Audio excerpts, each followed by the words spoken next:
Haryana police ने YouTuber ज्योति मल्होत्रा को पाकिस्तानी खुफिया एजेंसी आईएसआई के लिए जासूसी करने के आरोप में किया गिरफ्तार। ज्योति ने 2023 में की थी पाकिस्तान की यात्रा। पाकिस्तान हाई कमीशन के कर्मचारी एहसान उल रहीम उर्फ दानिश से की थी मुलाकात। ज्योति पर आरोप है सोशल मीडिया के माध्यम से आईएसआई एजेंट से जुड़ी रही। इस दौरान वह देश विरोधी गतिविधियों में रही शामिल। पुलिस ने ज्योति सहित कुल 6 लोगों को किया गिरफ्तार। ऑपरेशन सिंदूर पर सर्वदलीय डेलीगेशन का गठन।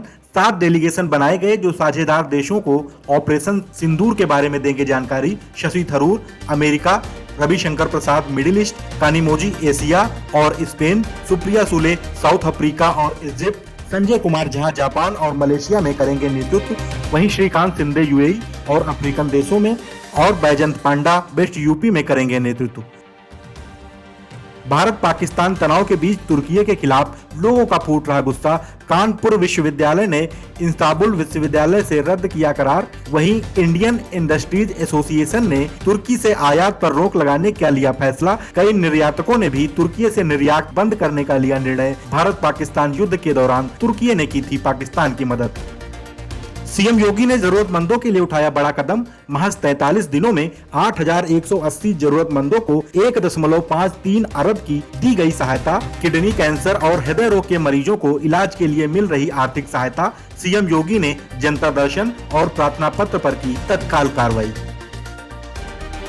योगी सरकार लखनऊ और मेरठ के अलावा अब वाराणसी, कानपुर, मिर्जापुर, बरेली, अलीगढ़ में अत्याधुनिक माइक्रोबायोलॉजी लैब की करेगी स्थापना। इन लैब्स में खाद्य और औषधि पदार्थों की गुणवत्ता की होगी जांच, जिससे जन स्वास्थ्य से जुड़े मामलों में हो सकेगी त्वरित कार्रवाई। लोगों को भी मिलेंगी बेहतर स्वास्थ्य सुविधाएं।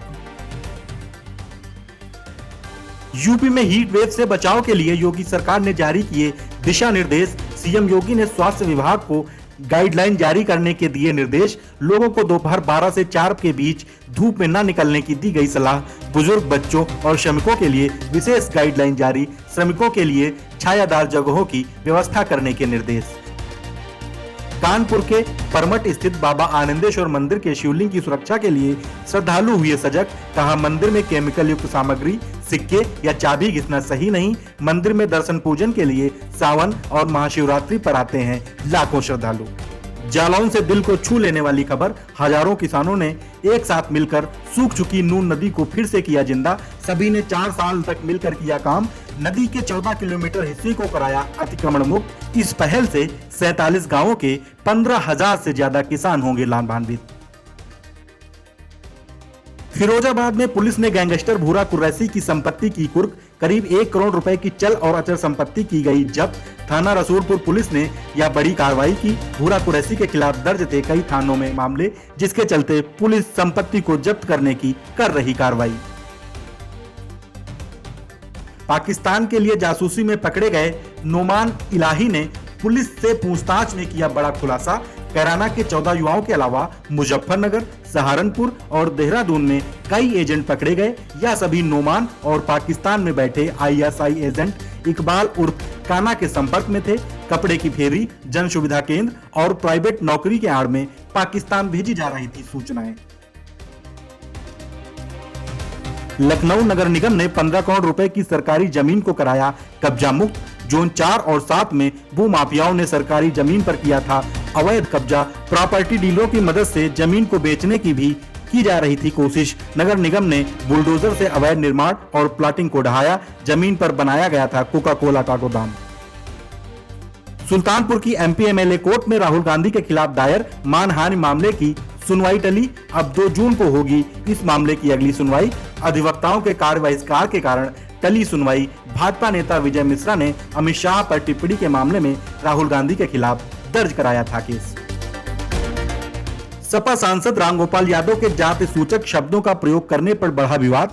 जिला पंचायत सदस्य ने मैनपुरी एसपी को पत्र देकर सांसद के खिलाफ SC/ST एक्ट में मुकदमा दर्ज करने की उठाई मांग।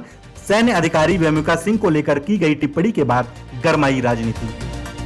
5 और 6 जून को 16वें वित्त आयोग का प्रतिनिधिमंडल उत्तर प्रदेश का करेगा दौरा। इस दौरान प्रतिनिधिमंडल अयोध्या के राम मंदिर और वाराणसी के बाबा काशी विश्वनाथ मंदिर में करेगा दर्शन पूजन। प्रतिनिधिमंडल के सीएम योगी से भी मुलाकात करने का है कार्यक्रम। चारबाग रेलवे स्टेशन के पुनर्विकास के तहत प्लेटफॉर्म नंबर 4 और 5 पर कॉन्कोर्स के फाउंडेशन का होगा निर्माण।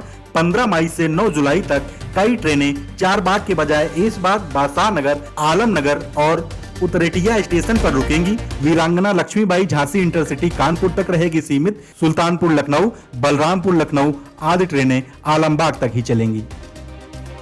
गोरखपुर जू में बाघिन शक्ति और कानपुर में बाघ पटौदी की बर्ड फ्लू से मौत। पशु चिकित्सा सेवा पर खड़े हो रहे सवाल। सीएम योगी ने बुलाई हाई लेवल मीटिंग। चिड़ियाघरों को 1 सप्ताह के लिए बंद करने का निर्देश। यूपी में मंडरा रहा बर्ड फ्लू का खतरा। मिर्जापुर में अडानी ग्रुप स्थापित करेगा 1500 मेगावाट का कोयला आधारित पावर प्लांट। यूपी पीसीएल और अडानी ग्रुप के बीच बिजली आपूर्ति समझौते पर हुए हस्ताक्षर। अडानी पावर लिमिटेड यूपी में 1500 मेगावाट की करेगा बिजली आपूर्ति। मिर्जापुर के ददरी खुर्द गांव में स्थापित किया जाएगा यह पावर प्लांट। केंद्र सरकार के ऑल पार्टी डेलीगेशन में शशि थरूर का नाम शामिल होने पर कांग्रेस ने जताई आपत्ति। कांग्रेस महासचिव जयराम रमेश ने कहा, पार्टी ने जिन 4 सांसदों के नाम सुझाए थे उसमें थरूर का नाम नहीं, फिर भी भारत सरकार ने डेलीगेशन में शशि थरूर को शामिल किया। पाकिस्तान के झूठ को बेनकाब करने और आतंकवाद पर भारत का रुख स्पष्ट करने के लिए बनाया गया है यह डेलीगेशन, जो कई देशों का करेगा दौरा। पहलगाम आतंकी घटना के बाद जम्मू कश्मीर पर्यटक उद्योग बुरी तरह प्रभावित। सीएम उमर अब्दुल्ला ने कहा, गर्मी के मौसम में पर्यटकों की संख्या लगभग न के बराबर। अब सरकार की प्राथमिकता शांतिपूर्ण अमरनाथ यात्रा हो सुनिश्चित। अधिकारी दुर्घटना मुक्त तीर्थ यात्रा के लिए कर रहे काम। पाकिस्तान भारत तनाव के बीच बंद हुआ आईपीएल 2025 आज फिर से शुरू। शाम 7:30 बजे बेंगलुरु के चिन्नास्वामी स्टेडियम में आरसीबी और केकेआर के बीच खेला जाएगा मैच। प्लेऑफ की रेस में बने रहने के लिए दोनों टीमों के लिए अहम है यह मैच। आरसीबी पॉइंट टेबल में दूसरे स्थान पर जबकि छठे स्थान पर है केकेआर।